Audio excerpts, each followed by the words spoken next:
Hi friends, அனைவருக்கும் வணக்கம். நாம் இன்றைக்கி ராகி வெஜ் சேமியா பிரியாணி, ராகி ஸ்வீட் சேமியா எப்படி செய்யலான்னு பார்க்கலாங்க. அந்த ரெண்டு டிஷ்ஷுமே ரொம்ப டேஸ்ட்டாக இருக்குங்க. நிறைய பேருக்கு ராகி சேமியா ரொம்ப குழஞ்சி போயிடும்னு சொல்கிறீங்க.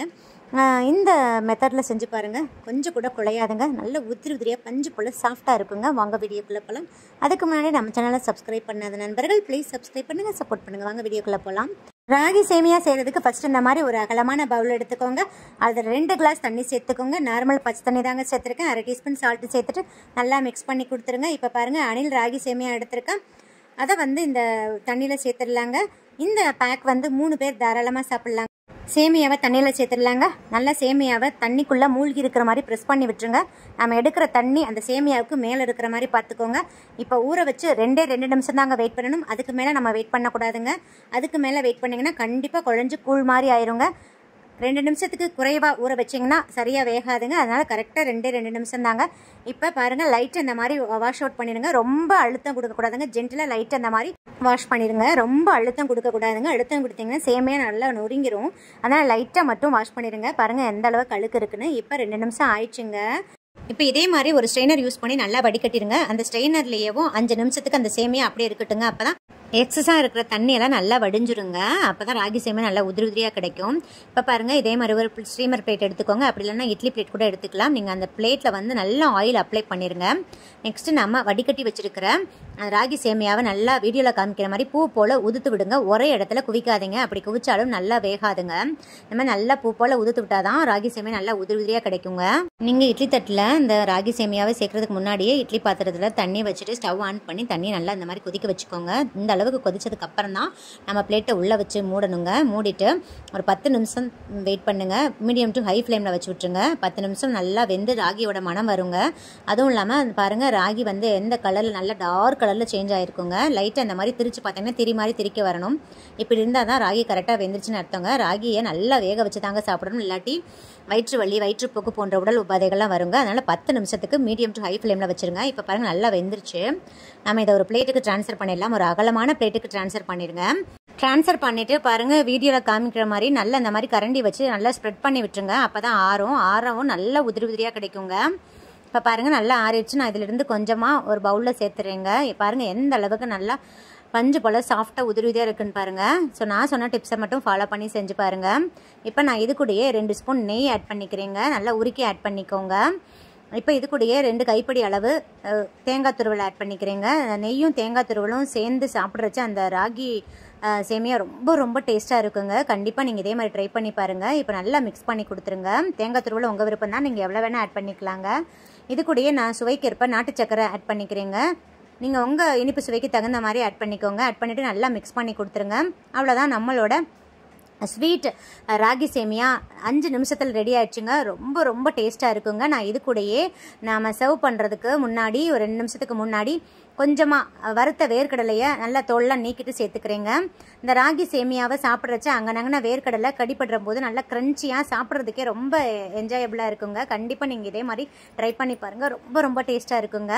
அவ்வளோதான், நம்மளோட ராகி ஸ்வீட் சேமியா சூப்பராக ரெடி ஆயிடுச்சு. நெக்ஸ்ட்டு நம்ம அடுத்த டிஷ் பார்த்துடலாங்க. பாருங்கள், அடுத்து கொஞ்சம் பாதியை நான் இன்னொரு பவுலில் எடுத்து வச்சுருக்கேங்க. பாருங்கள் எந்த அளவுக்கு நல்லா போலன்னு பஞ்சு மாதிரி இருக்குங்க. அப்படியே கையில் தொடும் போதே நல்லா சாஃப்டாக பஞ்சு போல் இருக்குங்க.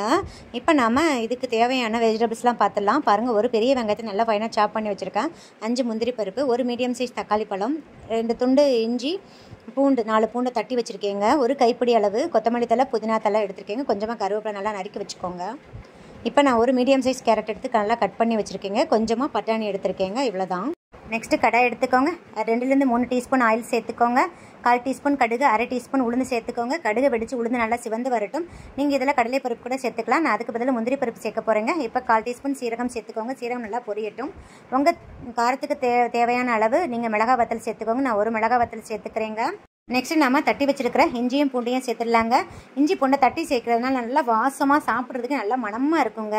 நீங்கள் இஞ்சி பூண்டு விழுத கூட சேர்த்துக்கலாம். சேர்த்துட்டு நல்லா அந்த இஞ்சி பூண்டோட பச்சை ஸ்மெல் போகிற அளவுக்கு 2 நிமிஷத்துக்கு நல்லா வதக்கி கொடுத்துருங்க. நெக்ஸ்ட்டு பாருங்கள், நான் 5-6 முந்திரி பருப்பு சேர்த்து விட்றேன். இது ஆப்ஷனல் தான். முந்திரி பருப்பு லைட்டாக சிவந்து வர அளவுக்கு நல்லா வதக்கி கொடுத்துருங்க. நெக்ஸ்ட்டு பாருங்கள், நம்ம எடுத்து வச்சுருக்கிற ஒரு பெரிய சைஸ் பெரிய வெங்காயத்தை நல்லா ஃபைனாக சாப் பண்ணி சேர்த்து விட்டுருங்க. சேர்த்துட்டு பெரிய வெங்காயம் நல்லா வதக்கி கண்ணாடி பதத்துக்கு வர அளவுக்கு நல்லா வதக்கி கொடுத்துருங்க. இப்போ வெங்காயம் ஓரளவுக்கு வதங்கிருச்சு. நம்ம எடுத்து வச்சுருக்கிற ஒரு மீடியம் சைஸ் தக்காளி நல்லா நறுக்கி சேர்த்துருங்க. சேர்த்துட்டு அந்த தக்காளியை 2 நிமிஷத்துக்கு நல்லா வதக்கி கொடுத்துருங்க. பாருங்கள் தக்காளி ஓரளவுக்கு வதங்கிருச்சு. இப்போ நம்ம வெஜிடபிள்ஸ்லாம் சேர்த்துடலாம். நான் ஒரு மீடியம் சைஸ் கேரட் சேர்த்து விட்றேங்க. இது கூடயே பச்சை பட்டாணி சேர்த்து விட்றேங்க. நீங்கள் என்ன வெஜிடபிள்ஸ் வேணால் சேர்த்துக்கலாங்க. உருளைக்கிழங்கு கூட சேர்த்துக்கலாம், உங்கள் விருப்பம் தான். இதில் குடமிளகா, பீன்ஸ் எது வேணாலும் சேர்த்துக்கலாங்க. இப்போ இந்த காய்க்கு தேவையான அளவு உப்பு சேர்த்துடுறேங்க. 1/2 டீஸ்பூன் உப்பு சேர்த்துருக்கேன். சேர்த்துட்டு நல்லா மிக்ஸ் பண்ணி கொடுத்துருங்க. மிக்ஸ் பண்ணிவிட்டு இப்போ வந்து நான் 1/2 டீஸ்பூன் பிரியாணி மசாலா, அதாவது சிக்கன் பிரியாணி மசாலா இல்லை எந்த பிரியாணி மசாலா இருந்தாலும் நீங்கள் அதை கூட சேர்த்துக்கலாங்க. மட்டன் பிரியாணி மசாலா அப்படி எந்த பிரியாணி மசாலா இல்லைனாலும் நீங்கள் கரம் மசாலா கூட சேர்த்துக்கலாங்க. ரொம்ப ரொம்ப டேஸ்ட்டாக இருக்குங்க. இந்த மாதிரி இந்த கரம் மசாலா அல்லது பிரியாணி மசாலா சேர்த்து இந்த டிஷ்ஷு செஞ்சு கொடுங்க. கண்டிப்பாக இந்த கரம் மசாலா சேர்த்தாவே குழந்தைங்க அந்த டேஸ்ட்டுக்கு அந்த ஸ்மெல்லுக்கு கண்டிப்பாக விரும்பி சாப்பிடுவாங்க. ஒரு டைம் இந்த மாதிரி ட்ரை பண்ணி பாருங்கள். இப்போ சேர்த்துட்டு 1/2 டீஸ்பூன் சேர்த்துட்டு நல்லா வதக்கி கொடுத்துருங்க. இப்போ இது கூடயே நம்ம கட் பண்ணி வச்சுருக்கிற புதினா, கொத்தமல்லி தழை, கொஞ்சமாக கருவேப்பிலை, புதினா கொஞ்சம் அதிக அளவு சேர்த்துக்கோங்க. நல்லா வாசமாக டேஸ்ட்டாக இருக்குங்க. இப்போ சேர்த்துட்டு நல்லா வதக்கி கொடுத்துருங்க.